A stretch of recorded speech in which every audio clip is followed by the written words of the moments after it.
আপনাকে একটা এক্সাম্পল দিলে আপনারা সহজেই বুঝবেন। সেই এক্সাম্পলটা হলো গোলাপ ফুল আর রজনীগন্ধা ফুল।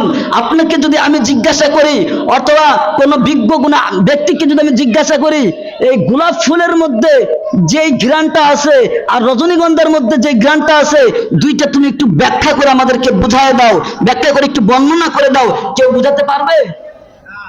কেউ বুঝাতে পারবে না। তাহলে আমাদেরকে কি করতে হবে?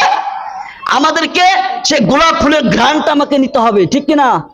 সে রজনীগন্ধার ঘ্রাণটা আমাকে নিতে হবে। যদি আমি ঘ্রাণ না নেই তাহলে এই দুইটার মধ্যে ব্যবধান কি এটা আমরা বুঝতে পারবো?